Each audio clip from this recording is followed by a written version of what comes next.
This is A's Cast Live, your comprehensive look at the Athletics. Leaping at the wall, it's gone! A towering drive into center field by Rooker. And 29 other MLB clubs. A judgy blast. All rise. Here comes the judge. Swung on, hit high, hit deep to right, away back into the second deck. Bobby Witt Jr. becomes the first shortstop in Major League history to have two 30-30 seasons. Shohei Ohtani starts the 50-50 club. Join us as we take you inside the baseball universe, from humidors to walk-off dingers to Hall of Fame talk. We have you covered. Spend your afternoon with us, only on A's Cast Live. Here's Chris Townsend. Good afternoon, everybody, and welcome to another edition of A's Cast Live. We are back in Sacramento, the ballpark in West Sacramento. This is a huge, and I mean huge, stretch for this ball club.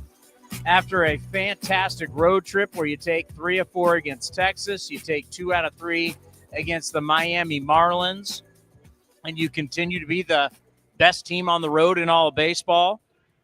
And now all of a sudden, because the A's schedule technically has been one of the easier schedules in baseball, it now gets really hard. The Mariners are red hot, then it's the Yankees, then it's the Dodgers, then it's the Giants. These next 4 series are going to be huge indicators of how the summer is really going to start. As you start heading into June, what is this team going to look like? Gunnar Hoglund is going to join us coming up here. His first start was absolutely fantastic. And the general manager, David Forst, is going to stop by at 5:35. Gunnar will be here after batting practice.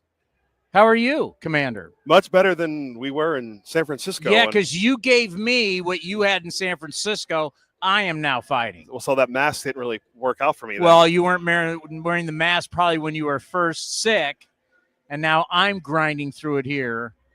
You have a sore on throat? A Monday. Do you have a sore throat or anything? I'm on so much stuff right now, I don't think it's possible for me to be it's not possible for me to have a sore throat, nasal congestion, or a fever. I got so much stuff in me right now. Yeah, the sore throat's been the worst part out of all of it. But I'm much better now. We're back here in West Sacramento. I got here this morning. I know a lot of people got here yesterday, but I'm looking forward to this series. And we were texting earlier, and I was like, "Hey, these next 4 series are big and huge." And you know, the Mariners, even after that first series opening week in Seattle, the Mariners owned us the last couple of years in 23, 21. Was it 21 to 26 they won against us? So they split that series. That doesn't matter. New team, new year, new people, new everything. Mariners knew everything. Everybody's getting new everything. Rangers are firing people. We got some panic going on. We're going to have to do the Monday meter today. Check, see how everybody's doing. Because there's a lot of panic out there right now. And the panic button, because our computers do. I don't have the panic button. I have a deal like this one. It's funny. We have a panic? We have to have it's on a. I need a panic. By the way, which camera are we looking into today? That one. This one? Okay. No, all that right. one. Yeah, the one in front of me. Yeah. The one to my yes, one to my the one that right. Michael has his hand on. Yes. Okay. Because I was like, where am I looking? Because they're right next to it. We have 2 cameras that are right next to each other, and they're both not on. Play him the panic thing that I set up. I want panic. Panic. Panic at the disco.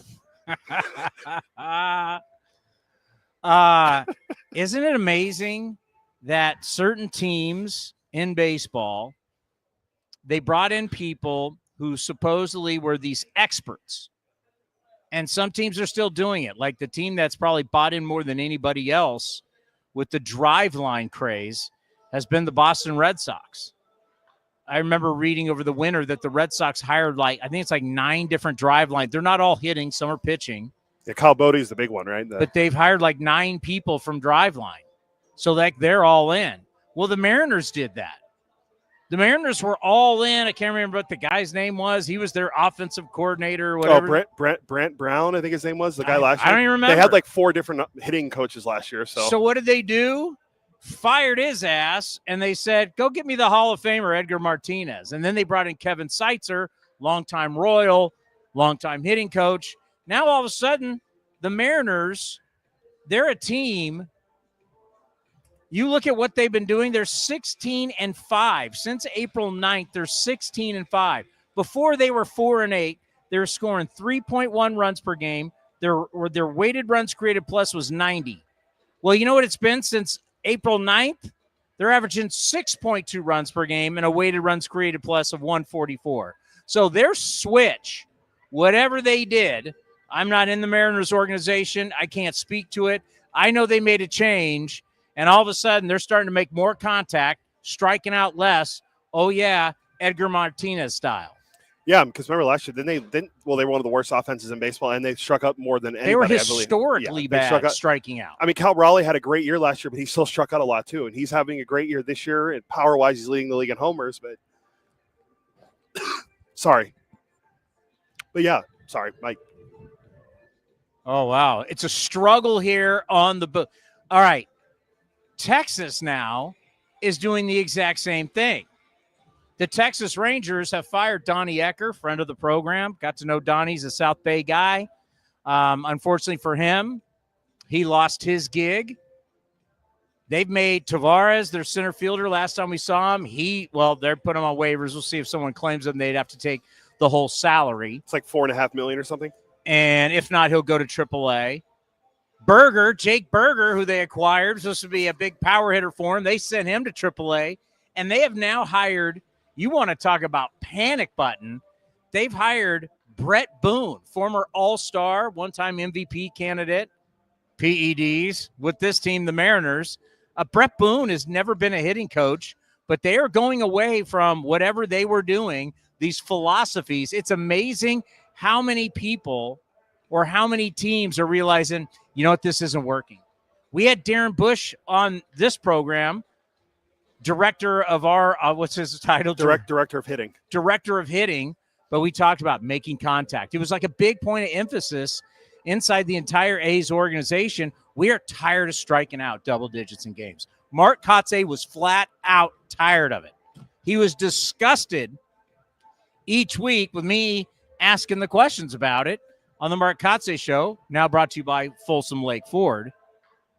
And it's like, you got to start making some more contact. And you see so many of these teams that were trying to, I don't want to say outsmart it, but whatever they were doing, whatever data they were implementing and what they were trying to do with their hitters as they were trying to slug, home run, but they were striking out so much, their offenses were pathetic. I just looked right now. We had the third fewest strikeouts in the American League. And I mean, that's crazy. And we're in the top half of the leaderboard. Well, we're 30 teams. We're like 28th, 27th. We're literally 1 percentage point off of having the second best batting average team-wise in the American League. I mean, who would even associate batting average with the A's in recent years? They've changed the philosophy. They've changed the players. They've changed the philosophy. And the bottom line is it's working because I'm looking at it. Athletics are 19-16. A's have won 9 of their last 12. If you didn't have the hiccup on Saturday, I mean, you're even looking at a better record. And all of a sudden, people are noticing this is a big series. This is early. Obviously, it's May 5th, Cinco de Mayo. It is super, super early. But right out of the gate, as everybody was talking about how dominant Texas they thought was going to be, what are the Houston Astros? They wondered if the Mariners could score runs. The A's, who knows? They're a vagabond. They're going to be playing some AAA ballpark. Most people haven't even been to Sacramento before. And Wash was taking away everybody's cell phones in Anaheim. The taking everybody's cell phones away in Anaheim didn't work. No, they're only 7 under now. And Mike Trout is hurt. Shocker. Houston, not great. They're hovering over there. Game over 500. 17-16. And they've been terrible on the road. This has been a flip for them. They've actually been better on the road than at home in recent years, and they're still making the playoffs, but now they're terrible on the road. Rangers can't hit. Rangers flat out can't hit. And now the two teams that can hit and playing good baseball are here for the next 3 days. Playing for, you want to walk out of here being in first place. I know it's early, but it feels a hell of a lot better. You're 2 games out of first place right now entering today. If you sweep the series, you're in first by a game. You win the first 2 games of the series, you're tied for first. Actually, you're in first because then you take it over to lead because you have the tiebreaker over the Mariners. Well, So these are big games coming up, and you got your big game pitcher on the mound tonight with Luis Severino. The Mariners are looking to win 9 consecutive series for the first time since they won 15 straight back in the year where they won 116 games. That kind of tells you how hot the Mariners are right now. This is a wonderful test for our players. This is an absolute, okay, you've handled bad teams. You know you can handle bad teams. Now you're going to have, the Yankees coming to town here in Sacramento is going to be incredible. This place is going to be jumping. You're going to have Dodgers, Giants after this, more National League West. My God, we played the National League so much this year. It's crazy. I think we're pretty much after that. We only have to play the Diamondbacks and we're done with the NL West. Please, can we stop playing these guys? But this is the fun part, right? This is why you sign up for this. The best teams in baseball. How can you compete against the best teams in baseball? Well, we're going to find out. How should you do in these 4 series? We had a little text thread going today. And it was like, you should at least win 2. And I went, we will not be favored in any of these series.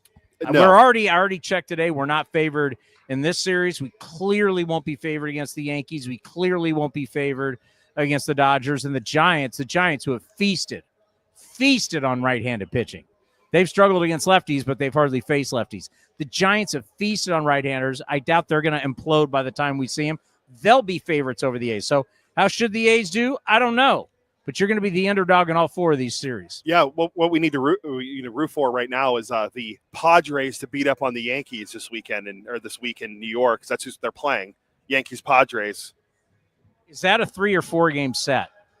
Well, we have Mr. Yankee fan. He should know already. Michael should know these things. If they have the day off like we have the day off on Thursday, that will not matter. I would assume they probably have it off the cross-country flight, but I could be wrong. Doubt the Yankees are going to get beat up at home. They did, I think, lose 2 out of 3. It's a 3-game set. So they'll fly here and have the day off in Sacramento. I want to say the Rays just took 2 out of 3 from them. Yeah, what they did, yeah, there was 2 out of 3, yeah. But, yeah, I don't think – I know they won yesterday at least, right? I don't think San Diego's going to go in there and beat them up. Wasn't Fernando Tatis injured now, too? Didn't he get hit by pitch and he had a big welt on his arm? He left yesterday's game. I don't know if he's in the lineup today. By the way, Aaron Judge is first in every single category except home runs, he's one off. Yeah, and I forget who was saying. I think it might have been Farron this morning on MLB Network Radio said that, and the only reason he's not tied is because of the short foul pole in right field at Steinbrenner Field. Yeah, supposedly in Tampa it should have gone out. Tatis is in the lineup today. He struck out in his first at bat. Okay, so he is in the lineup. So he is there. Nando's playing good. So whatever you want. You want to go WAR, you want to go weighted runs created plus, you want to go OPS plus, you want to go batting average, RBIs. Where do you want to go? Aaron Judge is number 1 in every single category. It's incredible. There was I want to say, I think it was David Schoenfield of ESPN did an article today, and he was breaking down just the numbers that Judge has, and they were obviously the 423 batting average. Here are the highest batting average through 34 team games since division play in 1969. Paul O'Neill's hitting 459 in 1994. Rod Carew was hitting 449. Luis Arraez was hitting 430 in 2023. Barry Bonds in 93 was hitting 429. And then Aaron Judge right now is hitting 423. That's incredible. Well, the average, yes, but it's everything else that he's doing that's also incredible. The home runs and RBIs, those guys weren't even close. He's got 17 multi-hit games already this year. 17. And he's back to playing right field where he's actually really good. He was serviceable in center. He's actually really good in right. And that's coming to town. You got a guy coming to town who could be having one of the greatest, knock on wood, he doesn't get hurt. Knock on the chair here. He could be having one of the greatest years in the history of baseball and really the best year of anybody in modern day baseball since Super Barry, PED Barry. The numbers are, they showed what his numbers were for the last 100 last calendar year, and it's like 63 so they did 100. Homers. They did 160. It was some point last week. I don't think we were on, and they did his last 162 games. He had hit 63 home runs. It's unbelievable. So that's coming to town. Did you see MLB Now today with Costas and Mike Lowell? Bob Costas thinks we need a retractable roof in Vegas. love Bob Costas. Obviously, he's the greatest. He's filling in for Brian Kenny. We think that everybody at MLB Network is kind of dialed in. When he said that, because they were talking about Sacramento, and it was a fair point where, we don't know exactly how it's going to play in summertime when it heats up. We don't know. They're talking about like in other parts of the country where they've played baseball, they know in the summertime was Yankee Stadium like? Was it like at Fenway Park? They know. And Costas chimes in, well, in Vegas, Bob. But was there really not somebody who could go in his ear and go, Bob, it's not going to be a retractable roof? What are we talking about then? And we're not playing outside, Bob. This has all been documented. This is not that hard.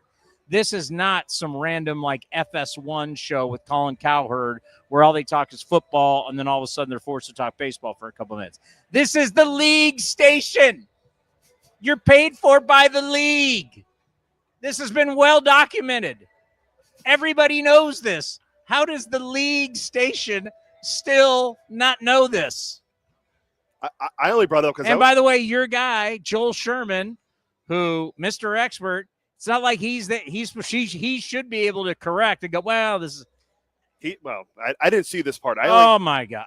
The only reason I brought I'm it at the up. hotel today in the gym, and I'm like screaming at my phone while I'm watching this on the treadmill. And I'm like, are we really? Is this where we are in 2025? We're still this clueless? Well, the reason I brought it up is because what Costas and Joel Sherman were talking about is, where's Aaron Judge? Does he even fit in your first two Yankee Mount Rushmores, or will he be there by the end of his career? And it's like, that just shows you how good of a franchise they've been with players, that Judge is having a historic last few years, and he won't be in the top 8 players, 10, maybe 15 players in all-time history in the franchise. Yeah. I would probably maybe put him towards the back end of it, depending on how his career finishes. I mean, not right now. How could you even have him in your top whatever? But you're telling me you don't want him in there over Babe Ruth, Mickey Mantle, all those guys, Joe DiMaggio, won tons of championships. Yeah, that's what they were talking. And that was the thing. It's like about the championships. I mean, Yogi Berra won 10 championships. Like, I get it's a different era, but he's done nothing but stink it up in the postseason. Career 205 batting average in the postseason. So just, it's like, great, but who are you going to leapfrog? Like, I get Mariano Rivera just pitches one inning, but Mariano Rivera is the greatest postseason closer of all. You going to bump Mariano Rivera for a guy that hit 200 in the postseason? Like Joel Sherman made a good point. He said, I put Bernie Williams ahead of him. Everyone forgets Bernie was a really good player. For a dynasty team. Yeah, I mean, I'm not into doing a Yankeeography right now, but I mean, yeah. It happens every once in a while in this program. What the hell? I mean, you got Mickey Mantle, you got Joe DiMaggio, you got Yogi Berra, you got all these guys. You can take Derek Jeter out, all the things that he did in the postseason. He was a terrible defensive player. I watched the same segment, Red Ruffing. They mentioned Red Ruffing had to fight in the war. If he didn't have to go fight in the war, he would have won 300 games. You're going to bump the guy who had to fight in war, and Red Ruffing won World Series. All these dudes won World Series. The other thing I really liked was when Joel Sherman, before we go back into the A's, when he goes, the worst trade Brian Cash ever made, get rid of Mike Lowell. That's the worst trade he ever made. I still couldn't get over Bob Costas just flippantly were like, they're going to play outside in Vegas. Well, it wasn't like he literally – it's like the first time he'd ever thought of it and said, oh, they're going to play in Vegas. They're going to need a retractable roof. I'm glad I missed that part. I just, and that's friend of the program, Bob Costas. But Bob Costas is the best, right? I mean, he's the greatest. To me, I had this conversation with Ken Korak, and Bob Costas called Ken Korak when Ken was on the list for the Ford C. Frick. I mean, Bob Costas is a man with just great class. He's one of the great television announcers of all time. I'm okay with his play-by-play. Where Bob Costas' genius is sitting there on that desk for hour after hour doing the Olympics, the biggest sporting event in the world, right? How the Super Bowls, the NBA Finals, he was doing this job, essentially. That's where I get it, Bob Costas and his love for baseball. Bob Costas was the Olympics. And I remember the first time Bob Costas didn't do the Olympics, I was taken aback. I'm like, where's Bob? Tirico? What the hell's Tirico doing here? Tirico should be doing Thursday night football. Where's Bob Cott? Then I went and looked at, Bob retired. Well, remember, he powered through. Was it Sochi where he had pink eye? Bob Costas was the only. You'd sit there for 2 weeks and watch nothing but Bob Costas be flawless on live television doing the Olympics. Well, I guess it wouldn't be live if they're in other countries. But you know what I'm saying. It was Bob Costas, for God's sakes. I have so much respect. But, Bob, I couldn't believe it. Well, they're going to play in Vegas. They're going to need a retractable roof. That's where I'm with you. There has to be someone, from my perspective, someone has to be in his ear like Bob. But you know what, though? You come to learn, and it's what made the NFL was so smart by putting their studios in Los Angeles. Because when you put everything in the Northeast, who's working there? Northeast people. And if you know anything about the Northeast people think the entire universe revolves around them. And they don't understand that things go on outside of the Northeast. Yeah. By the NFL Network taking all their studios, putting them in Los Angeles, it gives their network a much better vibe, the much better understanding of the rest of the league, of the 32 teams. When you just have New York Central, if you know people, I know people, when you visit your friends in New York, they don't understand anything going on outside of Manhattan. Or they may be in a borough somewhere, but still they work in Manhattan. Like they don't, Florida to them is a vacation spot. California is so far away. My God, you can't,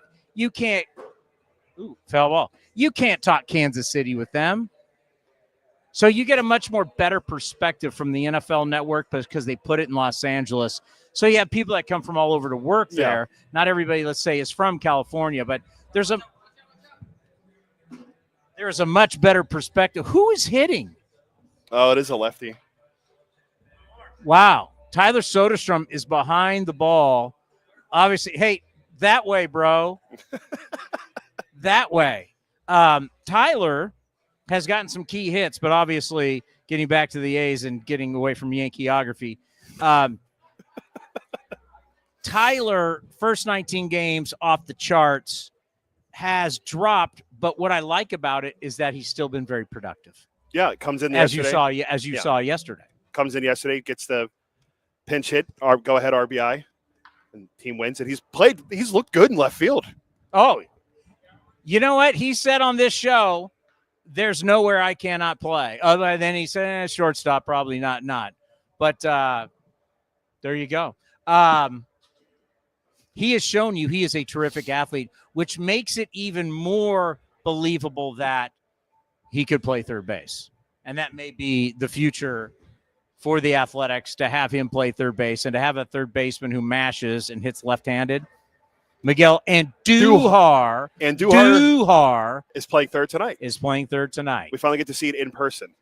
Besides us just talking about it. I think it's a great challenge. Bring on the Mariners. Well, now you can ask David Forst, like, hey, so last time we talked, you said you guys haven't talked to him about it. Now he's playing third. Yeah, so have we talked to him about it? I get it. I mean, it is what it is. But, yeah, Severino on the mound, that gets me excited. The way that he's been throwing over his last 4 starts, he's got a 2.19 ERA. The big story here is one thing. They got to figure out how to win here. You want to really be a player. You've got Mariners for 3. You got Yankees for 3. You've got to figure out how you're going to win in this ballpark. What's the record? 6-9 here, right? Because 13. And the numbers are, put it this way. Good. The numbers, they're off the chart. So they got to figure it out. But that's fine. They got to figure it out. A lot of teams, I remember when the Giants moved into Pac Bell Park, they struggled at first playing there. And then they made it a strength. But in the very beginning, they struggled. So you got to figure out, in a new yard, you got to figure out how to win here and make it a strength. The other teams aren't having a problem. No, because we always talk about it. Like, well, these other teams are coming. We saw the Cubs, the Padres, the Mets. They didn't have a problem. Well, the White Sox or whatever, but the White Sox are the White Sox. But yeah, the rest of the teams, the who's in the National League came in and they did well. So we'll see what the Mariners do, because they've been swinging the bat. I mean, I still can't believe we're saying that the Mariners have a good offense, but they do. So we'll see what they do tonight, coming in, playing here for the first time, and maybe getting more confidence and seeing the teams winning, that they're now 3 games over. Maybe they can start having more confidence playing here. I mean, That would be nice. Well, right? you haven't played chumps here either. No, yeah. You sound like you played. You sound like you're playing Rockies, White Sox, and you just had this. You still have the standings up. I can go to it real quick if you don't have it. I can get it again real quick. Yeah, I mean, look who the A's have played here. You've played the Chicago Cubs, who are first place in the Central. You've played the Padres, who are in second place in the West, just behind the Dodgers. Yep. I told you in the hot take the Dodgers were done. I know, because my wife was just in Vegas, and she told me that she was like, my friends put down a bet Dodgers won't make the postseason. I said, whoa, that's not. No, I didn't go there. I said, I don't know if that's going to happen. I did not go there. Dodgers, by the way, have used 11 different starting pitchers already this year. All right, so Mets, first place, right? Yeah. Who else have we played here? White Sox, no. Well, White Sox are in last, yeah. And that's it, right? Rangers. Oh, the Rangers. Took 2 out of 3 from the Rangers here. And they're now in second to last. Who were hovering around first at that time. Now they're 17 and 18. So you haven't had, let's face it, hasn't been a chump schedule. No, they've had. And now you got Mariners first place, Yankees first place. Yeah. Everybody who comes here seems to be in first place. But this is what's great about baseball. You get to play against the best. And then right after that, we go after the road trip with Dodgers, Giants. I think when we come back, it's Angels and Phillies. So you got the Phillies coming in. The Angels are, well, the Angels, but Angels can't use their cell phones. And we won't be able to communicate. It's okay. Mike with Trout them. might be back by then. Let's pause for station identification right here on A's Cast.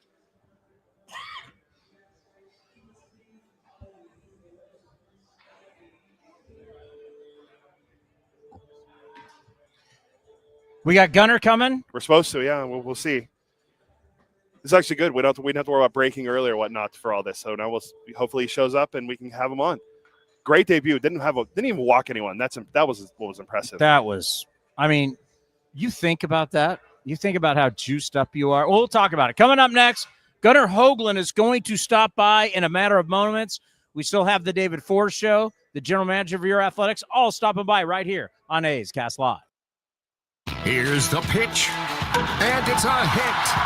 Folsom Lake Ford has stepped up again, winning the Triple Crown Award, Ford Motor Company's highest honor, now 7 years in a row. Folsom Lake Ford is a top sales leader in the U.S., along with being top in customer satisfaction in sales, service, and finance. Now that's a home run. Don't miss the huge savings on your favorite models at your truck headquarters. Folsom Lake Ford in the Folsom Auto Mall. A's closer Mason Miller joined Chris Townsend on A's Cast Live ahead of opening day to discuss the thrill of closing out games for the Athletics. You always like that juice. I mean, in college, you'd have to go complete games and starter to get to it. But, there's nothing that beats that feeling of getting the final out of the game, high-fiving all your teammates and getting into the locker room with a win. So, I've liked the big moment. I've liked it. I think I've been able to keep it pretty even head about it, though, and I think that helps me have more success in that role, that I don't get too high or too low. I just know that if I get 3 outs, I got the job done. It doesn't have to be pretty. I don't have to be perfect, but it's you either got it done or you didn't, and I think there's something liberating in that. You can watch the full interview at youtube.com/athletics or listen at athletics.com/A'sCast. And here's the pitch to Tyler. Swung on, drilled to right, way back. Martini at the track. He will turn and watch it fly. That swung on, drive to deep right field. Going back, Palacios, and it is gone. 2 payoff pitch, and Soderstrom launches this one to deep right. Taylor back. It is gone, and Soderstrom has done it again.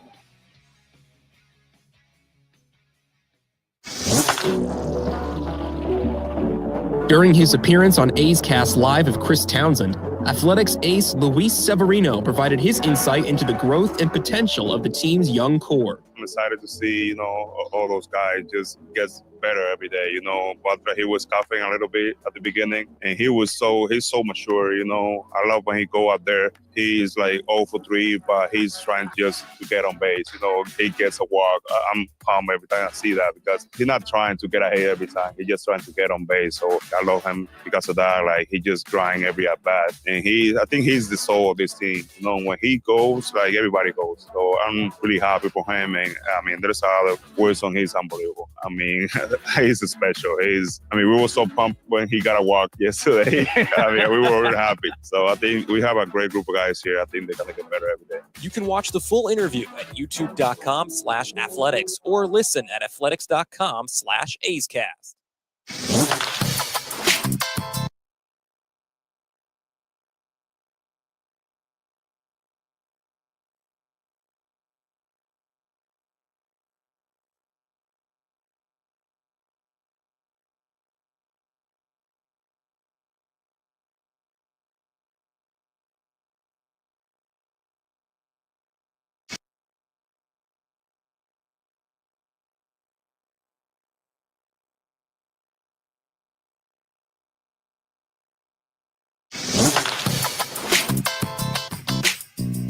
A's Cast Live continues from West Sacramento. Here's Chris Townsend. All right, something that the Athletics are going to have to figure out also in the next couple days. When you look at bullpen, these numbers are staggering. How good is the A's bullpen when the A's win? A 0.54 ERA. I'm new to this thing. Is that any good? There is a guy in the bullpen that hasn't given up a run yet this year. 0.54. But in their losses, it's an 8.66. Now, as I say all the time, especially on our postgame show, A's Talk, some of those numbers, when you get into these high-scoring games, some of these run differentials in our sport right now are ridiculous this early. Because you just have some of these games are blowout games. We've had, I believe now it's over 20 position players have pitched already. So it's kind of hard to really play the run differential game. I'd be interested in what William Bean, you know him as Billy, because he was always so high on that. But now it's like, because back then, but you didn't use position players. Yeah. You know, you didn't have all these guys you didn't have 8 pitchers in the bullpen. Well, okay, so you mentioned run differential, and I was looking at this because right now, obviously the A's run differential is -22, and they're in second place. If you go look at the Guardians, who are 20-14, they have a -23 run differential. The White Sox are -24, and they have 10 wins. And then you go look at a team like the Angels, and they're they're -80, 64, and then the Rockies are the worst at -89. -89. I mean, it's not. I mean, come on. Detroit's +63, and they're 22. I mean, they're having a really good start to the season. You know what? Something I heard today that I absolutely love is that a change in culture. We talk about a change in culture. I've talked about that a lot. The change in culture now with these guys, the Athletics. But the thing that I love about what was said about Detroit, their change in culture was about toughness. They got tired of being pushed around. They got tired of getting their you-know-what handed to them. It was time, and you know what? As much as we hated on A.J. Hinch and the whole Astro scandal, you got to give him a lot of credit of what he's the old school, new school. Obviously, there's a lot of they're very analytically driven, but they're bringing this kind of like this toughness that they developed last year. They had no starting pitching, but to hell with it, we're going to make the playoffs. They're building something there that they're a tough team to beat, Detroit, and they're way ahead of schedule. Yeah, and think about it this way: they're having Javi Baez play center field now. Awful contract at shortstop. Couldn't play second. Now he's playing again. He's hitting and playing center field. It's incredible what they're doing with some of their guys. Gunnar Hoglund's here. So Gunnar's going to join us here for the first time on the set after his debut. Absolutely fantastic. Actually, it was his dad really was the star of the show. I don't know how much he got to see the highlights. I kept talking about in the postgame. You stay away from that. How are you? I'm good. Thanks for having me. Welcome to A's Cast Live. This is our talk show that we do before all A's games. And we've talked a lot about you, and it's great to finally have you on the program. Yeah, I'm thankful to be here. So I'm glad to be here and finally healthy and strong and ready to go. So what was it like? You're making your debut. You're in the home state of Florida. You had a whole section of people. I know you got after the game, you played cool and calm really well. I mean, your heart had to be like jumping out of the chest. Oh, it was. When I got the call on Tuesday night after the game for Vegas, I was ecstatic. Called my family right away, and I knew it was like 1 o'clock their time, and woke them up, but they didn't care. They loved it, and I didn't get much sleep until after that I made that start. But I'm just so glad that everything worked out. That it was in Florida. Family and a bunch of friends got to be there, and the night went pretty good too. So your dad was so fired up. Every single strikeout, he's getting up, he's high-fiving everybody. It was like, this is what a debut should look like. So have you been able to see the highlights of your dad? I have, yeah. It was it's pretty funny. Yeah. he was into it for sure. Well, I think about the start, the most impressive thing for me, because I've done so many of these interviews where you talk to guys because you've waited your whole life to have that opportunity to live out the dream of playing Major League Baseball. Obviously, you had the setback with the injury, and you've battled all the way back from that. But the fact that you seemed so cool, so calm, and you didn't walk anybody. Like, out of all the different things of your line there in the box score, I went 0 walks. That's really impressive.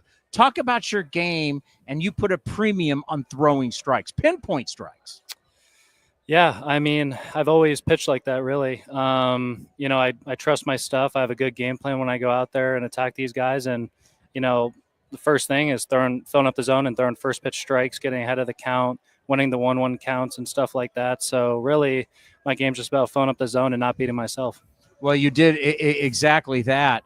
And when you go into a start like that, your first one ever, you want to be perfect. I like how it wasn't perfect right out of the gate. And so you kind of like, okay, I can do this. Talk about how you had a little bit of trouble, but you pitched out of it immediately. How much did that set you up for the rest of those innings? Yeah, I think, honestly, after I made that first pitch, then I was like, you know what, it's baseball again. And then, had that first pitch. Yeah, first pitch. I was like, got in the strike zone. I'm like, all right, I feel good, ready to go. And then first guy hits a little single against the shift, and I'm like, all right, here we go. And then next pitch, cutter inside. Then the shift helped me, and then we turned the double play, and I was like, all right, we're good. And then just settled in after that, and it was just normal baseball. For a lot of pitchers, when you go through surgery and you're going through that rehab, you just never know, right? I mean, you think you're going to be okay. The doctors tell, but you just never know. Just talk about how tough that is. It's lonely to go through the rehab process and everything. Just talk about how tough that is for you, and then how proud you are now to finally get here after having to go through all of that. Yeah, it was a tough process. The timetable is always 12 to 15 months with Tommy John surgery, but everybody's different. And for me, I really didn't feel like myself until maybe that second year. And then once I got in that second year, I was able to kind of trust my arm again and work on some things that I needed to work on. And then after that, it's kind of been crazy. It's just been awesome to really feel like myself again and feel strong. So, and you get traded to a team. So this isn't the team that drafted you. You're going hurt to a new team. That doesn't happen very often in our game. What was that like? To be honest with you, it's funny they say that, because at the time I didn't even know you could get traded while hurt. So I was kind of caught off guard when the trade got announced and I was in the trade. But you're like, can they do this? I know. I was like, do they know I'm hurt? But no, it was awesome. At first I was like, okay, like I was kind of like, it's a new team, it's gonna be a new environment. I'm dealing with an injury. How's that gonna be? But the A's took care of it really well and made me feel right at home. Well, let's think about it. I mean, this is your livelihood, and you've just had your arm cut on and Tommy John surgery. Now you're going to be switching trainers. You're going to be switching doctors. That had to be scary. Yeah. I mean, it's, you got two different organizations, two different, people working with you in two different groups. So it's tough to kind of get on the same page, but the A's made it pretty smooth and made it easier on me for that transition. I had long talks with Chris Bassett about coming back from Tommy John surgery, because he's a guy that had setbacks. And you just said something that I think a lot of people need to understand. Is you'll get back to throwing and it'll start to feel better, but it's a while before you have that true trust, that 100%. Trust in your stuff, that you're healthy, you feel it's okay to let it go again. Talk about that trust, because it takes a while.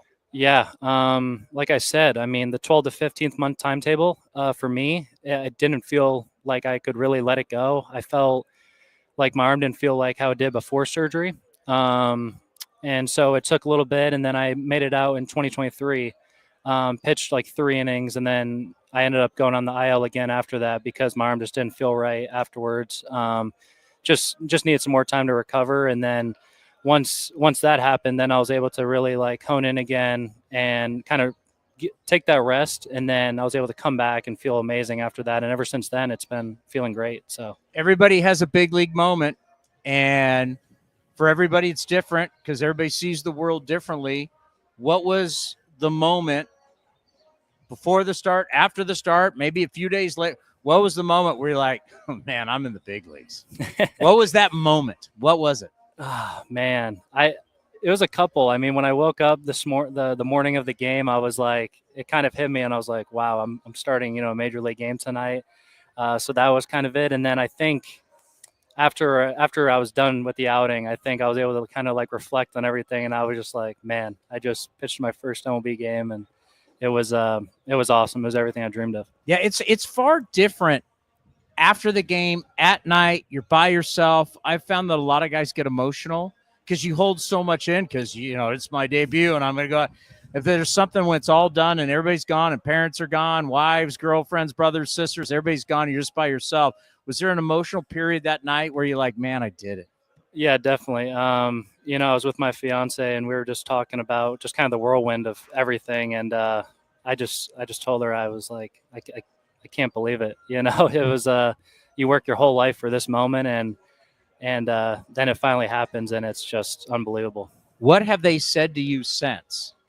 Scott Emerson, Mark Kotze, what have you been told? I've just been told, I'm going to start Wednesday, and just be ready for that start, and just keep going out there and competing and doing your very best. So yeah, and it's a whole different ball game now because now it's preparing for that next start. So it's really finding a routine because all of this is new to you. Right. Yeah. So now you have to find a new routine. It's a new environment, new team. But the guys have been great. They've been helping me, learn along the way since I've been here, and so I've been kind of just leaning on them because they know the ropes and stuff. So it helps that got some great teammates. Well, the guy going to Luis Severino, obviously I call him the dude. He's like inside. He's the guy that's been there, done that. Maybe it is Sevy. Has there been somebody you've kind of relied on to talk to a little bit? I've kind of talked to, pretty much everybody, but I mean, the whole staff really, I've kind of been able to chat with, Sevy a little bit, Spring, Sears. And so I've just been able to kind of lean on those guys and, talk to them about what it's like to be in the bigs. So, well, it's nice that it's such a good group in there. Mm-hmm. I mean, we talk about it all the time, but now as someone who's come in new, you can tell everybody out there that it's just a good group of guys. It's the chemistry inside the clubhouse is something special. Oh yeah. It's awesome. I've only been here for a short time, obviously, but I mean, talking to those guys, they're super approachable and they're just really, really good guys and, great pitchers. I'm just trying to pick their brains as much as I can. A lot of data here available, not only on yourself, but on the other team and the Mariners. I got all the numbers here. The Mariners come in absolutely red hot. Are you somebody that will dive right into it and you want to know everything about every single hitter? Are you into the data, or how do you go about prepping for a start? Yeah. I have my own game plan. I have my own strengths. I'll watch a video of the hitters and, we'll hold meetings with the coaches and the catchers and stuff like that to go over, how my stuff plays against the hitters. But, at the end of the day, it comes down to just execution and are your pitches moving the way they should. And so I'm, it's the same thing really with all these teams. You just got to find out what their strengths are, what their weaknesses are, and then how does that match up with yours? Your strength is throwing strikes. And it's nice to watch. And I expect I want to see a lot of these games where not a whole lot of walks. You got to make people earn it. Right, 100%. Appreciate the time. Thank you for having me. Yes. And you know what? Hopefully this is something you'll be doing quite a bit with us for the rest of the season. I would love that.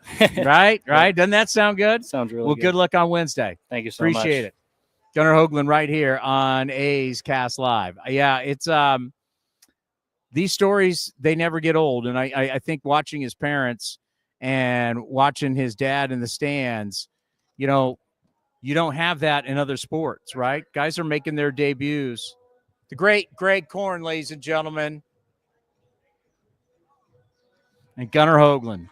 Nice kid. But I tell you what's so special is that you don't see that in football. You don't see it in the NBA. You don't see it in hockey. When a guy has his first shift in hockey, do they pan up to the crowd and they go, oh, there's his family from Winnipeg. Well, if you're from the frozen ponds. If you want to go with the Sharks, actually, I think they did because they want to tie in because Macklin Celbrini's dad is the Warriors director of performance or whatever. One guy. We do it with every guy. One guy. True, yeah. How many times? Oh, he grew up on the frozen ponds of Ontario, and he played in all these barns, and now his family's here. They're wearing his sweater. Speaking of hockey, real quick, I was at the What about hockey? I was at the Is that still Barracuda going playoff on? game yesterday, and it was a who's who of people that were there. Roxy Bernstein was there. Who? I mean, there was a lot of big name broadcasters that were there. Other than Roxy, who? Dan Ruzanowski was there. That's a Hall of Famer. But no, it was Sharks now the draft lottery takes Sharks have the second pick after having the worst team in hockey. So that happened today. Yeah, the draft lottery was right before we went on the air. So there's your am I out of touch? Yeah, there's your Sharks update for the postseason. So we got the number 2 pick. Number 2 pick, and the top 2. There's only 2 really highly talented, so they're going to get one of the guys that are apparently going to be superstars. Well, when the Sharks are good, downtown San Jose, where we don't live downtown, but not far from it, is rocking when the Sharks are good. That is correct. The experience is unbelievable. Yeah. So there's your hockey update because you were talking about barns and pros and ponds and dads. Got me started. And then I knew hockey, and then all of a sudden I saw your eyes light up. On, oh God, here we go. Here we go. Where's this new drop you want to play? Where I'm told there's a new drop that's going to get in the staple of this show. Yeah, I'm ready. Yeah, take that, Clownson. Oh, wow. You really recorded me saying that? No, I believe that was either Nate or Mark in the studio did that at KST. KSTE is turning against me. 650 in Sacramento's turning on me. Well, Nate's mad. Nate's been mad at me because I ever said that the Kings should have hired Mark Jackson, and I won't let that one go. So, I'm with Nate on that one. Streets are talking, and they ain't talking about that. Oh, you said the Warriors weren't going to win. How'd that? My Warrior prediction is over. They won Game 7. Oh, you guys are all excited about winning the first round, huh? I remember when that was a guarantee back in the day. I like this. I like the matchup against the for the T-Wolves this round. T-Wolves Warriors. We got some of our great personnel who's back because once the Warriors move on, now the local guys are gone. Now it's all national. Yeah. Yeah, so everything will be on TNT or ESPN. So ABC. Some big hitters are here for the next few days doing some television. So all of that changes. Well, Nate just said I had nothing to do with that drop. So that was Mark. Clownson is one of the references about me these days from the social media, the great people on social media who love to comment on this organization. So, and I did say, I thought it was pretty funny. I mean, it is funny. See, the difference is that these play-by-play guys, they don't want to get ripped. They're very sensitive. So they're worried about every little thing they say. Me, being a trained former sports talk show host, I'm used to the text line. We used to have the fax line. I'm used to the feedback. There was people could comment on a fax line. Oh, the fax of the day. You don't remember the fax of the day back in the day? No. We had fax of the day when I was at KMBR way back when. You could fax in, there'd be a stack of faxes. I just know that back in the day when you wanted to book the longtime NFL agent who worked for the Cowboys and the NFL Network, Gil Brandt, you had to fax him to book him. Yeah. So recently before he passed, I think he passed. But when you want to have him on, he's no longer with us. When you want to have him on, he's 10 years ago. You have to fax him. He was friends with Al Davis. We'd see him every single year up in Napa. He and Tom Landry built the Cowboys, and the stories were unbelievable. Captain America, Roger Staubach. I can't stand the Cowboys, but every single time we got to talk to him, I'm like, this guy's brilliant. drafted some of the greatest players of all time. But the Clownson, I do think, is very creative. I do not get upset when I get ripped on social media. It's part of the gig. I did see one of our fans yesterday at the San Jose Barracuda playoff game, and I said, hey, you stop coming to the games and the team's winning now. Stay away. Well, what did he have to say? He goes, whoa, you really went there? I said, wow, dude, I'm just stating the facts. Hey, I mean, if you're going to come at us, you don't like it when we come back, do you? No, they do not. They do not like that at all, right? They'll rip little clips from like this show. Did you see what he said? They don't. Take that, Clownson. Take that. Yeah, when Clownson fights back, all of a sudden everybody's panties getting a bunch. Yeah, because they don't like it when it comes back at them. But no, I don't. Plus, I was half joking with the guy, so he laughed about it, but then he was kind of hurt at first, and then he realized I was half joking. You know, we did nearly 20 hours of post-game shows. Everybody called in. People cried. We did it. We did it. And I said over, I understand if and I'm assuming we're probably at a point now. If you're not supporting this, you're probably not watching the show anymore. I'd say it's a fair assumption. Yeah. And if you're just ripping stuff from here to put on social media for people to react to who they're not watching it, it's like, go ahead. I mean, if you got that kind of time in your life, good luck. As Bill Belichick once said, we're on to Cincinnati. We're on to Cincinnati. So when's David Forst? About 15 minutes from now. Okay. He's got to be happy. Jacob Wilson had another walk the other day. Oh, my God. I forgot about that. We got to ask you about that. Would you rather him walk or hit with the bases loaded? That's the question I asked you. That way, I think Kurtz walked right after him. I think they went back-to-back walks. I'm like, oh, my. I mean, that's better than hitting a grand slam to win the game. Our guys just walk back-to-back. Yeah. Would you rather have a walk-off grand slam, or would you rather have a guy walk with the bases loaded? Nick Kurtz got his first extra base hit yesterday, a triple. Do you think that's more impressive, or if he would have walked with the bases loaded? I know where he's going to go. That's what scares me. I almost don't want to ask the question. It's so funny because we saw, if people who don't know or didn't hear us when we talked about it, we saw him cheering when Jacob Wilson had the bases loaded walk here. He was literally cheering in his box from we saw both arms going. He was super pumped. It was pretty funny, and it was cool to see because he was so excited to see them get a walk. And then he walked a couple more times, right? He has like 3 walks now, 3 or 4. I think he has 4. Look that up.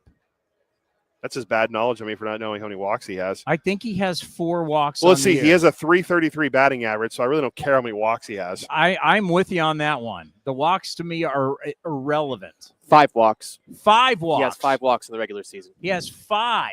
Wow, and 6 strikeouts. He is Luis Arraez. Thank God. And he is an 808 OPS. Yeah. I mean, when is my dream of him just being penciled in in the 2-hole going to happen? Well, he's hitting 7th tonight, so that's that dream. When is that happening? I need to look it up when I need to look it up to see what our record is when he bats second. Because Butler's still at 250, still kind of finding his way. Rooker, the home runs, now with 9. He's tied Soderstrom. We gave you that, really the matchup. When we do matchup of the day, we did matchup Rooker versus May. What kind of May is he going to have? Because for him to have any type of season like he did last year. Oh, you did use that. Good. Brent Rooker has to have a big May. Yeah, because the first, 2023, he had the great start, and then he didn't have a good May. Then last year, he had like 330 in May, and it was awesome. So now we want to see what he does. Can you just find a happy medium in there? Like hit 280. Well, if you're going to have – we talked about Aaron Judge. You talk about Brent Rooker last year. If you're going to have an all-world season, there can't be a month where you're not any good. Yeah. And that's where Brent Rooker was the year before. He was only good for a couple months. Yeah. And he makes the all-star team, but it was like the first month he was unbelievable, and then he was like for 4 months not very good. Then he ended really well. For you to be an MVP type player, you're going to have to produce for the entire. He got off to a slow start last year and then was huge in May. So this is when you got to go. Yeah. If you're going to put up the big numbers, and now if the Athletics can be 500 or more, and let's just say maybe a postseason team, now you really get consideration for MVP. But you got to go now. You got to put up numbers through this month to lead you into June, into July. I'm glad you mentioned postseason because I was thinking about this earlier and I forgot to look. Fangraphs updated. 21.7% chance to make the postseason for the Athletics. It was 0. It's 21.7 now. We've gone from 0 to 21. Yeah. Somehow the Rangers are 39. The Astros are 56.5. They still have the Rangers as the 39.2 at third most in the division. So where is it right now, according to Fangraphs, to win the division right now? Win the division, they have the Mariners winning the division. Yeah, I was going to say, it can't be Rangers. Yeah, but I'm just looking at the percentage to make the postseason. So it was 39.2 for the Rangers to make, and us is 21. Yeah, well, we were at 0 to make the playoffs. It's 5.9% for us to win the division. Rangers are 13.5, Mariners are 55, and the Astros at 25. But think about where to start the season, we were at 0 for everything. Yeah. They had 0. We even have a 0.7% chance to win the World Series now.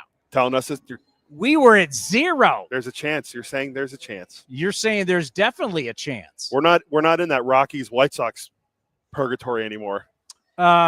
We will get into Mason Miller with the GM coming up here. Listen, there are going to be times where he doesn't close games out. It's just something we're not used to. If you remember back here, he looked shaky against the White Sox. Yeah. Remember when Baldwin took him deep? I remember because I remember in the rain. It was kind of raining, and Baldwin turned on him. I mean, those are the first 2 runs he got. Closers are not perfect, and yes, it's a show where he's throwing 103 miles an hour, 102 miles an hour, and he looks unhittable. But the reality is, look at Clase. Clase was as good as anybody you could find. There's going to be periods of time where you're stuck. It's only human. And I love how people go, well, that just happened. Turn the page. Human beings don't look that. Human beings don't operate like that. The A's are 4-0 when Jacob Wilson bats second. Wow, that's crack staff. See, I wanted to see I throw the question out there, they find it. Uh-huh. Well, who wants him to hit second? Kyle, great job. Michael, of course, watching the Yankees. Michael would have been worried about the Yankee game. 4-0, so we don't lose. I've been saying, why is he not hitting second? Well, now you got to use that sound on David Forst. You're damn right I am. All right. Okay. Gotta go. All right, coming up, we are going to have the GM. We're not going to have the when's he joining us? 5:35. 5:35. All right, the Mason Miller talk is interesting. We'll get more into it right here, Ace Cast Live.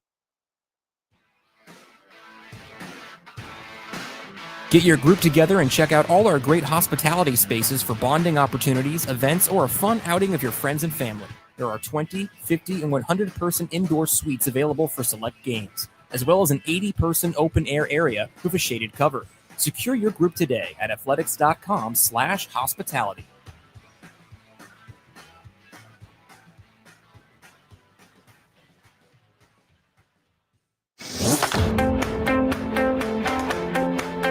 Lawrence Butler joined Chris Townsend on A's Cast Live to express his gratitude to the A's after securing his 7-year contract extension. I mean, it's a surreal feeling. I mean, like you said, I love this organization. You know, they were the only organization that took a chance on me out of high school, you know, in the draft. And, you know, I thank them solely for that. And, you know, I'm just thankful and I'm just grateful, you know, humble to be, you know, chosen to, you know, be able to have this opportunity. And, you know, I wouldn't want it with any other organization than the A's because, you know, they've showed me love since day one. And, you know, I've loved them, you know, 100% back. And, you know, it's just been a mutual thing that, you know, me and the A's have, you know, grown to become, you know, a great relationship with everybody in the organization from top to bottom. You can watch the full interview at youtube.com/athletics or listen at athletics.com/AceCast.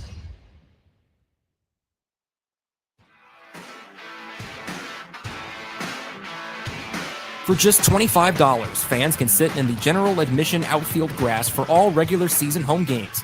Tickets for that day's game will open up daily at 9 a.m. for purchase at athletics.com/lawn. Sign up to receive A's alerts to receive a text the first morning of each home series as a reminder. For more information, Visit athletics.com/lawn.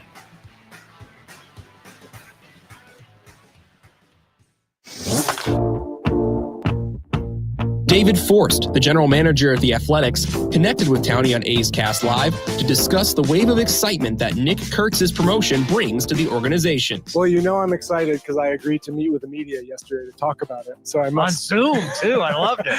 I must be excited. No, this is exciting for the whole organization. I mean, I haven't done the exact math, but I don't know how many days it is since we drafted Nick. But for him to be here, be in the lineup this close to having his name called on draft day is another huge organizational win. Scouting, player development, every part of the process, and I'm excited that he's here because he can help us, not because we pushed him or whatever. He hit his way here, and we have a need, and he's here for that. You can watch the full interview at youtube.com/athletics or listen at athletics.com/AceCast.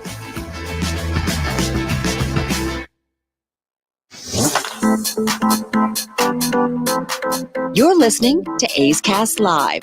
Here's Chris Townsend. Wait, put that cooler bag back on. When is the cooler bag? The Rayleigh's cooler bag. That'd be Thursday, May 22nd against the Ron Washington cell phone-less Angels. I need a cooler bag for the hotel room. I would say maybe Washington have the players take a picture of it, but they can't use their cell phones, so they wouldn't be able to do that. I'm fired up for cooler bag night. I mean, Thursday, May 22nd? Yep. That's exactly what I need. The refrigerator to keep my stuff, ice on my stuff, because I have the mini fridge. I'm at the hotel this time that you're at, and so the fridge is kind how of much do you like it? Well, I've only been there. I was only in there for 2 hours. A little bougier. Yeah, it's a little more upscale for me. A little upscale. Yeah, you might need to go back to the other place. No, I already have that booked for the rest of the year. All right, cooler bag. I like it. So I just saw the cooler. I need a cooler bag. Who doesn't need a cooler bag? It's gonna be summertime. It's a great giveaway. That's a great giveaway idea from the great Vittorio DiBartolo. When is it? The Sun Hat is tomorrow. The Straw Hat tomorrow, yeah. Straw Hat is tomorrow? Are you kidding me? And then we have this coming up soon, too, our first bobblehead of the year, which is the Brent Rooker home run counter on June 8th against the Orioles. And he's got 9. Yeah. So. Brent Rooker get 40 this year? Well, he had, 39 last year? I think he could do it. I'm not going to say he's going to be in the home run derby and win it. I'm done. That prediction's dead. Wow, you're not going to go? And putting it away. That one, I'm not going there with that one. Yeah, I'm going to say I'm going to say 40 for Rook. In the summertime, it gets hot here. Ball's going to be flying. When David's on, I'll do the home run calculator and see what he's expected to hit. Well, you get out of the seat so the general manager, the guy who's running the show, can come up here, and the general manager of your Athletics, David Forst, joining us here on A's Cast Live. A lot to get into. How are you? What's up, Tony? I am doing well. You got to be happy right now. Sun's out, wind's blowing out. Sure. If you're hitting, well. Good road trip. Yeah. I mean, obviously Saturday you would have liked to close that out, but you go into Texas. That's in division. For sure. You already took 2 out of 3 here. Take 3 out of 4 there. Then you never know, going to South Florida, you take 2 out of 3 there. You got to be happy with the road Great trip. Yeah, guys played great. We caught the ball everywhere we were. But, yeah, it took, 5 out of 7 from Texas over the 2 series. And then, yeah, you obviously get a little greedy, want that sweep. But these guys are human, and the guys on the other side are pretty good players too. So you're going to run into one every now and again where the other team comes back on you. But that's a great trip. Yeah, you always have to say, the other guys get paid a lot of money too. They do. It's true. All right, but what does that say to you about your team winning on the road, having best record on the road? Yeah, we've played really well on the road, and I don't know what it means about playing at this place. Obviously, we're still trying to figure out a lot of things about this ballpark. But I think a team that plays well on the road is one that is together. They work hard. They're in the hotel together. They're on the buses. I think it's a really good sign for what it means about the group, and that they can go pretty much anywhere, play in any kind of ballpark. And like I said, I mentioned we caught the ball really well over the last week, and that was an issue for the first few weeks, and let's hope that continues. Well, also at home, too, we were talking about it earlier. When you look at the home schedule, it's not like you've played the bottom half of the league here. Everybody you've played, like when Texas even came in, they were at the top of the division. Yeah. But you look at Chicago, New York, San Diego, obviously just behind the Dodgers.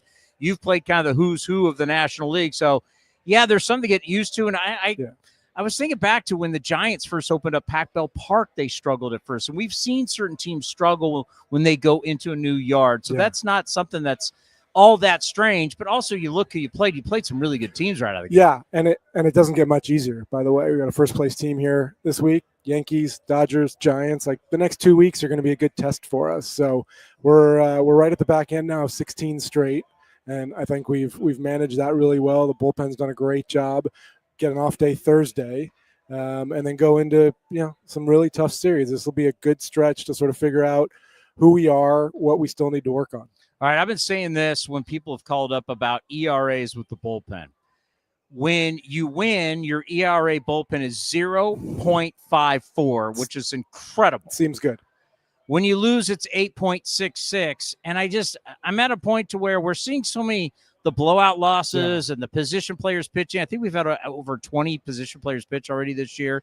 Do we kind of have to let that 8.66 go? Because how you perform late in these games that are already in doubt really doesn't matter that much to me. Am I all right thinking that? Yeah, I think that makes sense. I mean, obviously the guys who are out there in those blowouts, aside from the position players, are still big league pitchers. You still want them to get outs.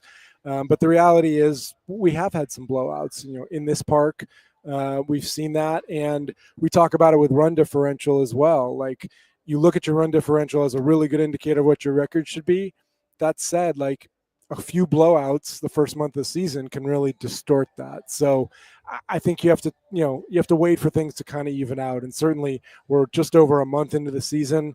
I think it takes a little while for those numbers to sort of normalize. Has run differential changed, though? Because when you first started in this game, you didn't have 8 guys in the bullpen. You hardly ever threw position players. Yeah. Has it changed a little bit the way you look at it? A little bit, yeah. And because of those blowouts, because of those, whatever, some of the Cubs games here, you realize that those games probably don't factor in as much to what you are as a team overall. One thing I love about this team is this team's hitting for average, David. Average. And they're not striking out. Man, you are old school. Oh, Tony. You and your slug and your home runs. You're not striking out and you're hitting for average. Homers win. I get you, but God, I just like not 12 strikeouts in a game. I know. If we could have 9, isn't that better? If we could have 9 Jacob Wilsons, I know you would take that lineup. I already know. Cody's like, you got to ask him when he had the bases loaded, he walked. You were happy. Huh? I was. I really was. Just pass it on to the next guy. Score a run. Let the next guy do it. How many walks? How many walks from him would satisfy you? More than 3. It ain't gonna be 100. That's fine. Hey, he's adjusting. Guys know he's aggressive. He's getting pitched around a little bit. He's taking his walks. That's all you can ask. Kid's got a magic wand. By the way, I've mentioned to Cots, I've mentioned to people I'd like him to hit second on a routine basis. You guys are 4-0 and he hit second. Okay. Just throwing that out there. Nick Kurtz. We haven't seen the power yet.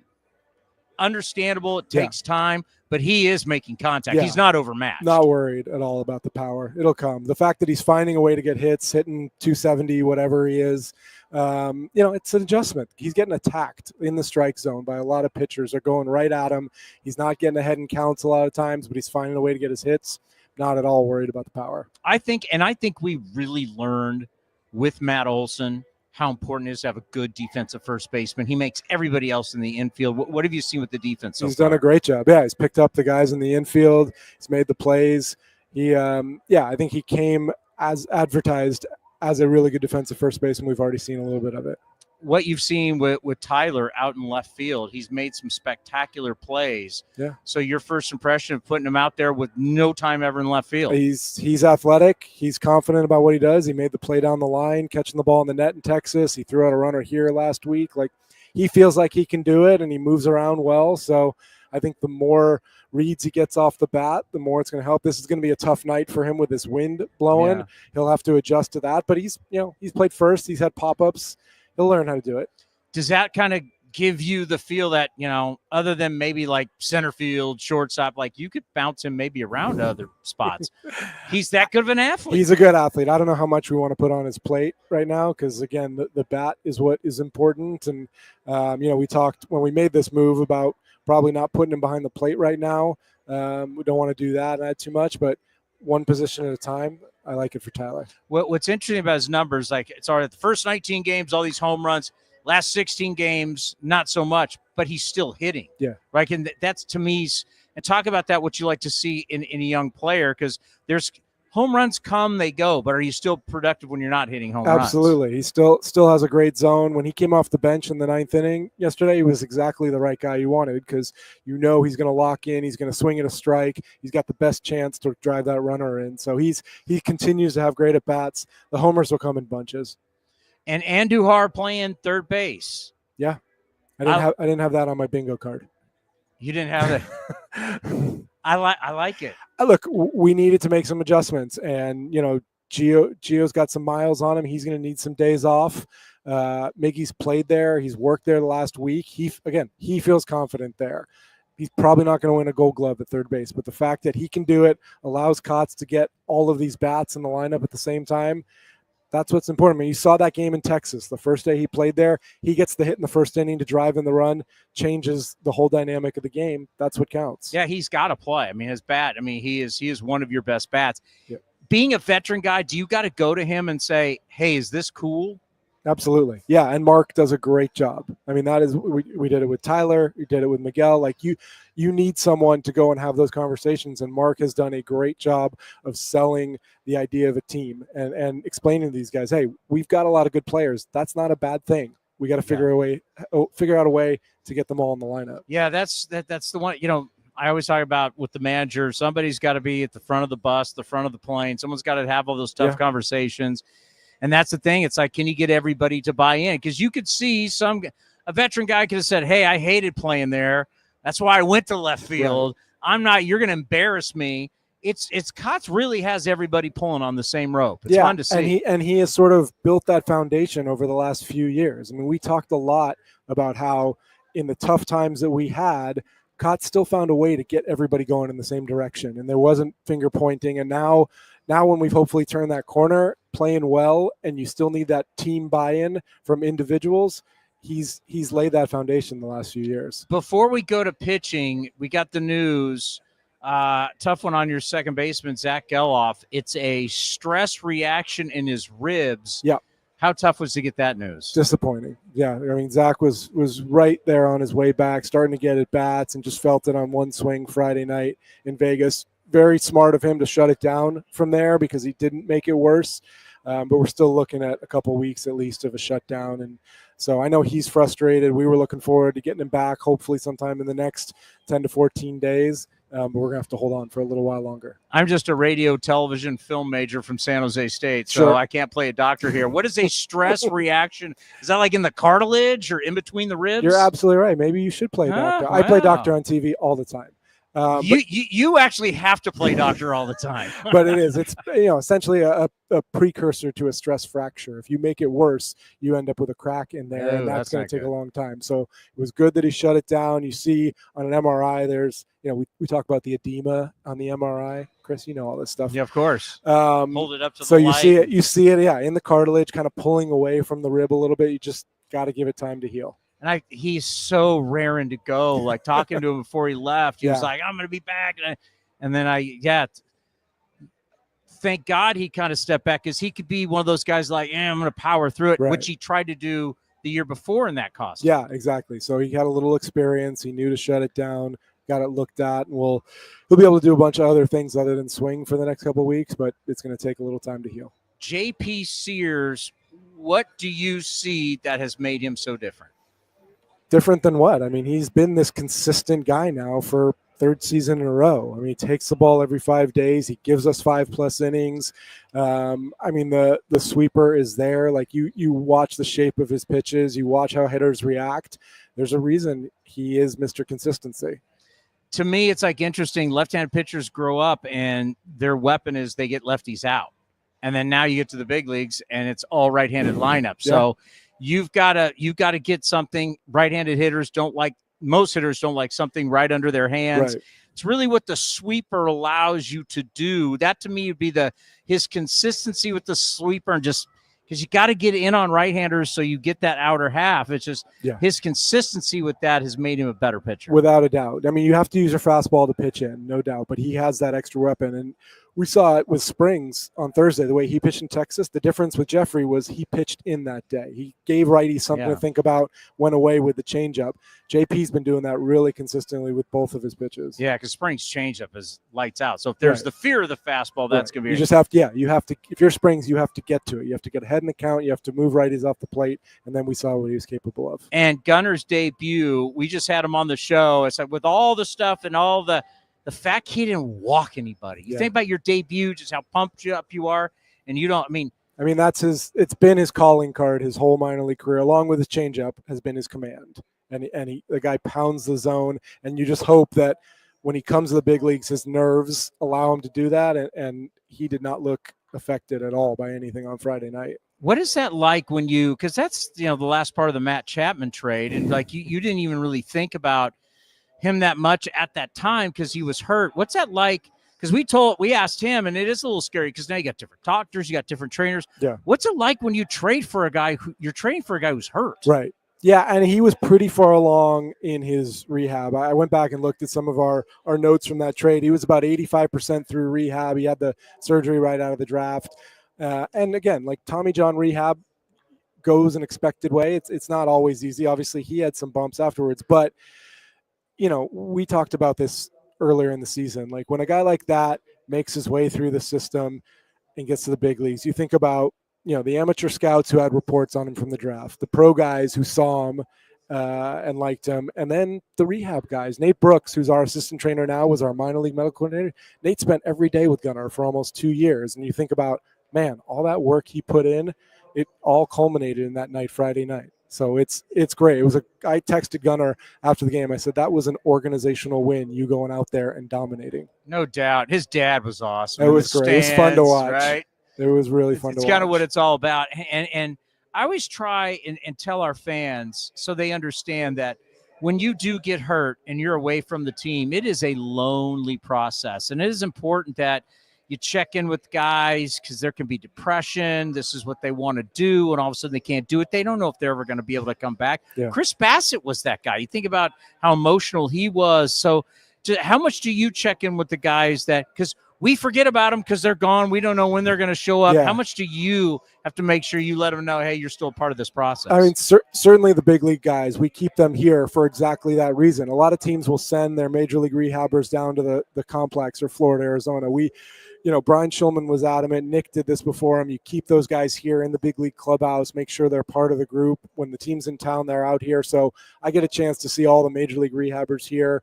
We obviously have a big group down in Mesa rehabbing there of minor league guys. And I don't get there very often, but you keep an eye on those. You get the reports every day. And again, Gunnar was one of those guys. Like, those guys are working hard to try and make their way back. Yeah, you got a stable now of starting pitching. How's JT Ginn, and what do you expect when he comes back? I think JT's got a bullpen scheduled for tomorrow, and then after that, he's in a rehab game. So he's bounced back really nicely, and shouldn't be too much longer before we see him again. Could we see Hogan Harris get some starts? Look, he's done it in the past. I think he's found a nice little role in the pen. Yeah. Kotz and Emo really like, whether it's 2 or 3 innings at a time, bringing him in versus the lefty. He's pretty versatile, but you never say no as far as going back to starting. We were talking about building bullpens and the story on pens. It's really, we talked to Ed Sprague Jr. about this also recently. It's tough to build bullpens because you don't raise bullpen guys in the minor leagues. You're trying to find starters. And then if they're not starters, then you find your bullpen guys from all over the place, right? I mean, you look at your bullpen. They're from all over the place. Yeah. How tough is that year in and year out? The variability from year to year on relievers makes it really tough. And we've got guys we claimed on waivers. We got guys we signed as minor league free agents. You sort of know what you're looking for when you're out there, but like you said, they come from everywhere. And some of these guys were starters in the minor leagues that you hope their stuff takes a step up when they get in the pen. It's that more than anything, like putting a bullpen together is 90% art, 10% science, and you just hope it all sort of meshes together. Well, because you think like Ferguson, I remember when he first came up, he was getting his real estate license with his mom. He was a coach, like he didn't get to play during COVID just because where he was in his career.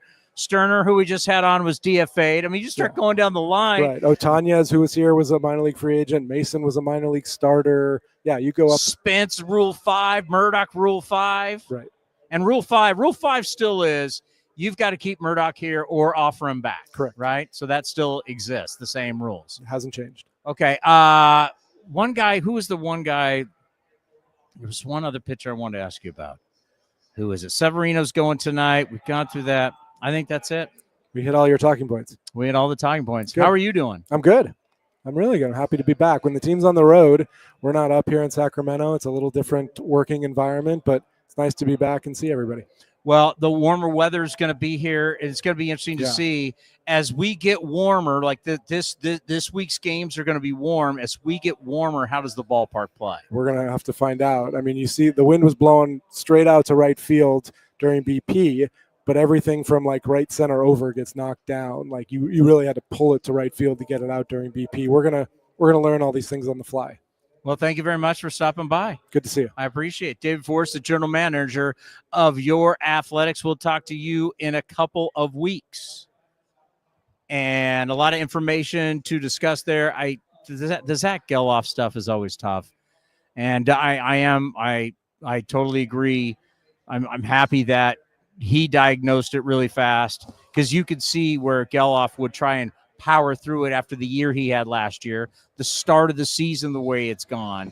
But that's really a tough one for Geloff because I still believe in Geloff. I still believe Geloff can be a star-like player. Yeah, and I was reading it. There was an article on ESPN earlier, and they were taking stock on all the teams, and I looked at what they said about us, and it was actually positive because the team's playing well. And it said about how they need to address the second base position, like they didn't realize that Zach Geloff was even still part of the team. So that's just bad. That's just bad research on their part. But it's you know what? I think because we come from a background of multiple sports, that I guess it just when you see people who cover our game and they don't know about all the teams, it bothers you. Because you can't do that like in the NFL. Yeah, you can't do that in the NBA. That's a good point. Because we're used to dealing with football, basketball, and you better be on your what because you have the spotlight on the NFL is so great that if you are screwing up what players are there, who's not there, you're gonna get exposed fast. Yeah, and but in our game, it's like it's constant. It's everywhere. It's like wow. You mentioned it earlier. It's like I think it's the East Coast mentality. If you're not on the Northeast or you hit that cutoff to Chicago, they just don't care. Especially in baseball, they just don't care. It's like the Dodgers. Except for the Dodgers. Dodgers have had to make them care again. Yeah. If the Dodgers weren't successful, do you think they'd be covering the Padres all the time? Like when Bonds was going through the home run thing, it was like, I'll just wake up tomorrow to see if he hit another one. Yeah, now you're looking at it, and it's Yankees, Red Sox, and then Dodgers, obviously. So, yeah, for them not to know that, I was like, all right, well, to not know that Geloff is hurt and he's going to be back at some point. This is before the stress. Hey, reaction. Urias has been end up being a really good signing. I didn't see You didn't think I'd ask David about the walks and Jacob Wilson, did you? You thought I'd be scared. And I love that he laughed, and I don't know if anyone could hear me laughing in the background because I was listening, and I saw you go toward, and I saw how excited you got, and then I saw his face kind of light up about it, and it was. I'm glad you asked him, and I'm glad he gave an honest answer because he always does, but. I knew he was going to be excited that he walked with the bases loaded. He's not excited. I'm trying to get him excited about batting average. Yeah, well, home runs win. Batting average. Put the ball in play. Remember. Look how many teams are doing that now. Look how many teams are going away from the hitting gurus, and they're like getting back to, we got to stop striking out so much, put the ball in play. Now, you want to make hard contact. Yes. You want to make as much hard contact, but you need to make contact before you make hard contact. Sorry, I just got distracted from the iPad. A.J. Smith-Sawyer, the pitcher from the Braves, has a no-hitter through 7. Oh, we're having pop-ups on the... It's a big deal. Well, I probably just jinxed them. So, sorry, Braves fans. But that's the thing. It's like, yes, I want you to hit the ball as hard as you possibly can, but I need you to hit it. Yeah. But that's the thing. When you hear guys say, well, he hits the ball really hard, but he hits it at someone. He's unlucky. Oh, stop. Expected bat. I keep hearing now everyone keeps going to expected batting average, and he's unlucky. He's hitting the ball right at someone. This is going to be a fun summer with David and Jacob Wilson. And Nick Kurtz. Like I could, hey, 4-0 and he's hitting second. What do you think? Yeah. What's Kurt? How many walks does Kurtz have now? By the way, are we now? Kurtz has 2 walks. Are we now gonna be officially off the Jim Thome comp? Well, I don't know how many triples Thome had in his career, so I'm just saying, if you watch Jim Thome's game and you watch Nick Kurtz, they do not. Yeah, the slug isn't there yet for Kurtz. Doesn't matter. Yeah. Thome was a dead pull, grip it and rip it guy. I just don't see that in Kurtz. Oh my God. I don't know who the Jim Thome had 26 triples in his career. 26 and 20. How many years did he play? 21, 22. 22. Somebody gave me a comp. I got it, and you can email me, ctownsend@athletics.com. Take that, Clownsend. Just had a nice email about I was away, they missed me, so I can take nice emails too, ctownsend@athletics.com. Brandon Belt. I got an email about a comp, and it was a great go. Listen, I know you don't want to hear this name, and no, I didn't, but I thought that was interesting. Well, Belt was a very good defensive Yeah, player. take that, Clownson. Calling all college and grad students. Grab your friends and head to the ballpark. You got a little with this special cute, offer. and he fired off Save a up to commercial break. 50% off Yeah, select regular season mute games the channel. throughout the Mute the channel. There you go. All right, don't get too cute, intern. Yeah, we're training Kyle how to run the board here. soundboard? Yeah, and he got a little excited. Because our sound bites have been missed on the show. Let's just be honest. Yeah, true. Yes, it's hard to do them. Brandon Belt had a very, very good career. Yeah, he was a really good. Walked a lot. And he had the Good defender, 2-time World Series champion. and he was almost the last Giant to hit 30 home runs in a season since Bonds. He had 29. But he that never hit. He never No. hit for the power people thought he No, would. he had that 1 year where he had 29. But other than that, he was just a really good defensive first baseman who hit decently for a decent average with little power. But he was very good defensively. He was like a second coming of JT Snow almost, is what a lot of Giants fans thought. But let's pause 10 seconds for station identification right here on A's Cast.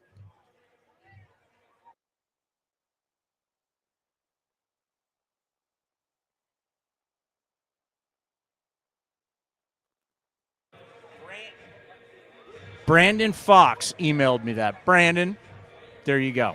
I mean, it's good. I mean, I could see the comp for sure. I'm not going to knock Brandon Belt. I thought he was a decent player. He's a very good player. He's a 2-time World Series Maybe champion. different view what you said he was. Just couldn't stay healthy. Yeah, That kind of hurt some of his years. And in he was his a prime. bad. He was a bad Blue Jay or wherever he went after the Giants. But he's a good teammate. Everybody loved him. And once again, he won 2 World Series. So The giraffe.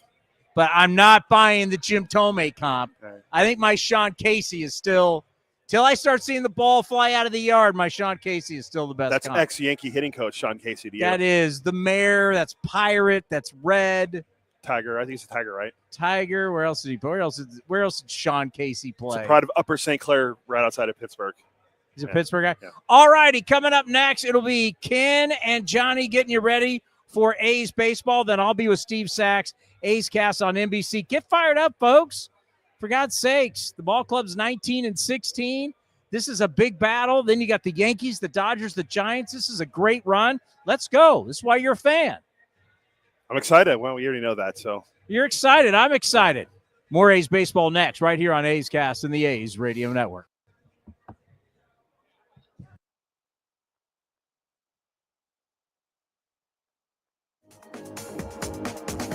Unlock offers and receive exclusive in-game features by downloading the MLB Ballpark app for iPhone and Android today.